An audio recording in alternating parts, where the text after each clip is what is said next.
Shalom, blessings. My name is Andrew Hodkinson.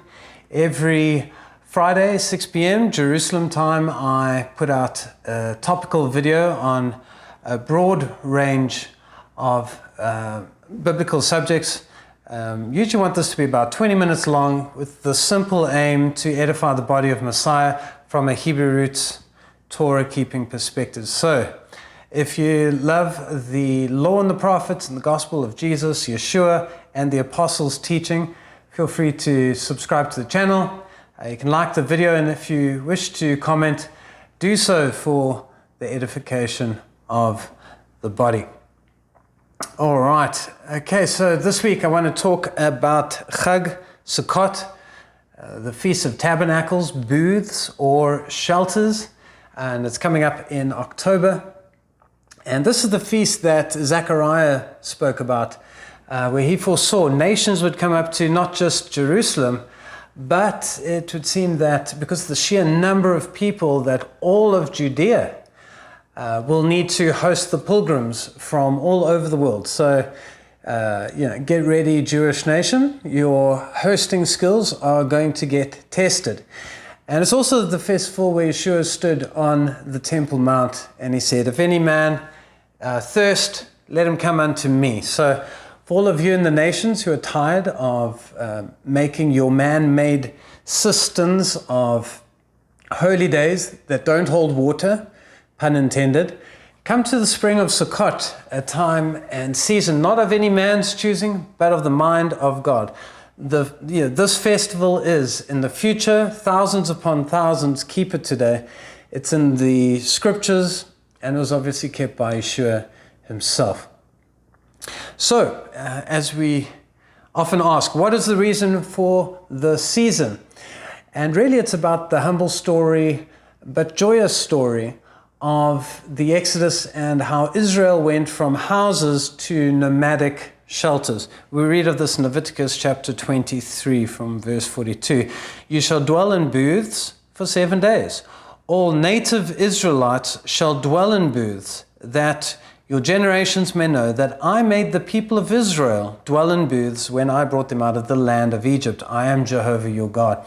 Now, some may marvel and rightfully ask, why should the nations go up to Judea to keep something that is for Israel? I've just finished a series on this topic. But in a nutshell, as believers in Yeshua, as the Messiah, we believe that Messiah's role was to multiply the nation. And this is not in a way to replace the Jews, but it was to welcome all nations to have a place at the table and no longer be dogs to the covenant. We believe that he didn't just speak the gospel of a house of prayer for all nations, but he, through the cross, would actualize the words of prophet Isaiah, where the prophet foresaw a time where all foreigners could lay a hold of the covenant, and that they should be encouraged by those who are of the 12 tribes of Jacob to not separate themselves from God's people as they take a hold of the Sabbaths, plural. And so we believe that Messiah instituted what Paul would call a commonwealth of Israel, Paul linked to Ephraim's fullness of the Gentiles, and that even if you have zero Israelite DNA, if you love the covenant and have joined yourself to Israel's God, you are an adopted son in the story. And Sukkot is perfect for understanding this, because the people of the Exodus, who were reduced to shelters, booths, and tabernacles, that yes, they were the literal Jacob seed, they had the DNA of Israel, but also there was a mixed multitude, as we read in Exodus chapter 12, verse 37. And the people of Israel journeyed from Ramses to Sukkot, about 600,000 men on foot, besides women and children. A mixed multitude also went up with them, and very much livestock, both flocks and herds. So this little picture concerning the gospel given to Abraham, that one day through his seed all the families of the earth would be blessed, This really got supercharged at the cross, and is why Paul would write to the congregation of covenant people in Corinth and really urge all to just understand. He says, I do not wish for you to be ignorant, brothers, that all our forefathers were in the cloud and in the sea. And so we see that the original Jewish apostles, they saw non-Jewish covenant holders as being brought into the story of Israel. And they would say, hey, come to synagogue and hear Moses on the Sabbath. Stephen, even the first martyr, he would speak as a Jew concerning the church in the wilderness. Yeah, and this is the Hebrew idea of the kahal, the multitude of people considered as in covenant with Israel's God. And so with Sukkot, although a feast, although a holiday, it has very humble origins in the wilderness people, and is a story all nations are called to identify with. It's not the feast of hotels, it's not the feast of palaces, it is a feast of the weary but joyful. And it's a time where branches were taken and you would build shelters, humble dwellings, just like Israel was forced to live in when they entered into the wilderness. This feast is basically for you kind of people out there wondering how to use a few little sticks of wood and pieces of cloth and to shelter and provide for your families as Pharaoh is bearing down upon us. For most people, this is what we call life. And obviously the good news is that Israel's God answers prayers, gives joy in our greatest times of difficulty.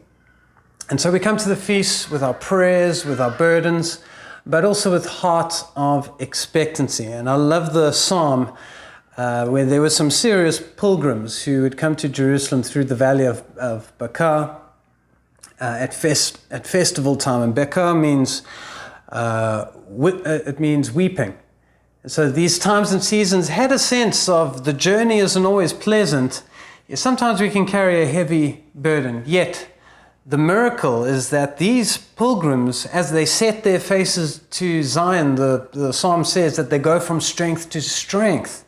And this is just counterintuitive. Aren't you meant to get tired as you do the journey? And then what we realize is no, that as you start heading there and more people participate and you're meeting your friends and your family and your tribe, as you go out there, you'd be encouraging each other, carrying each other's burden, singing the songs of ascent. And so you become stronger and stronger as they came together focused on Jerusalem. And it's in this spirit at Sukkot that local congregations are to look to gather with the broader body in order to celebrate this time. And this requires a lot of laying down the flesh to try and hear the Father's heart for unity at his table of feasting. We know that parable of how the rich ruler, he called that feast to gather with him, and the invitations were sent out, but so often the flesh gets in the way because the timing isn't perfect. There's this reason, there's that reason. That group there is too Jewish, that group there is too Christian. But what is important is to listen to the heart of the Father and seek his heart for coming together. So, I'm not trying to brag here, but, in the spirit of this, I'm going to be traveling with a young family, 14 hours for Sukkot. And trust me, my focus really needs to be on the destination. I need to have my Father's heart. But I'm also blessed that there are a few groups that are joining me on my journey. I even have an American family that's working in Kenya.